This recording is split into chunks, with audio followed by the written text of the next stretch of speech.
I'm going to call Catherine Delahunty. Thank you very much, Mr Chair. Tēnā koutou katoa. He mihi nui kia koutou. It's great to take my first call on part 3, which seems like a fairly substantial part of this extremely complex piece of legislation, and I really do pity both employers and workers in trying to figure out how we went from where we were to where we are. It's a bit of a dog's breakfast, as they say on the farm. Now, I'd just be quite interested to talk a little bit about farms. And also, if we're going to start talking personal credibility, to talk about anything and experience. 10 years I worked on farms, often in sheds with less than 20 people. We had injuries and accidents. There was no union representation. There wasn't automatically a great participation by employers and employees.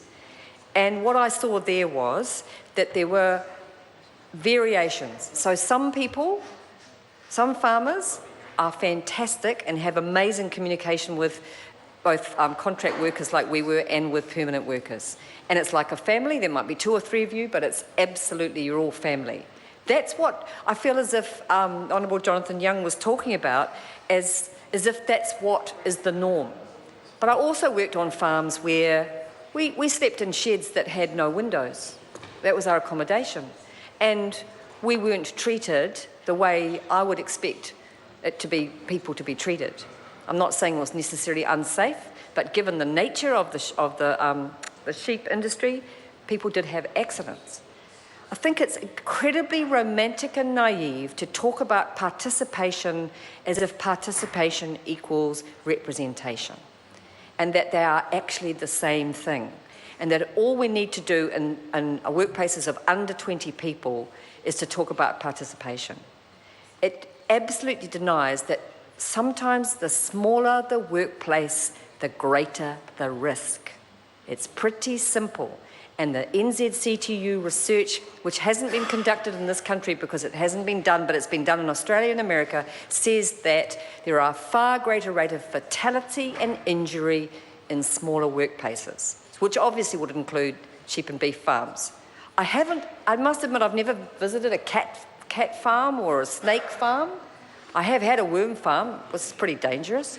But actually, on the farm and in any small business of under 20, the human dynamic needs to be protected through good health and safety regulation, because sometimes the more intense and small the operation, the power issues become the most potent and dangerous, because people are far less organised. They do not necessarily have anyone to represent them, and they are not necessarily, when it's one-to-one, capable of representing themselves without the backup of the law against somebody who doesn't want to treat their farm worker particularly well.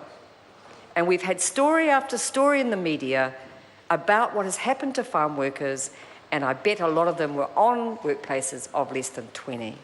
So the argument that is in part 3, where we talk about, and I think it was Damien O'Connor who talked about section 65(3)(a) being one of the key things, he's absolutely correct. You cannot say that because there are under 20 workers, there is less need. Size, gentlemen, does count, and it accounts all the way through to the smallest. And what's important is that everybody gets representation and that everybody gets protection. And the way that we do that is by acknowledging that the Health and Safety Act was designed to deal with not the happy family, the mature employer, and the fabulously participatory, justice-based workplace, but where things have gone wrong. The whole point, the reason we're standing here, and why it does sometimes feel like a tangi, is because it is. Because people have died.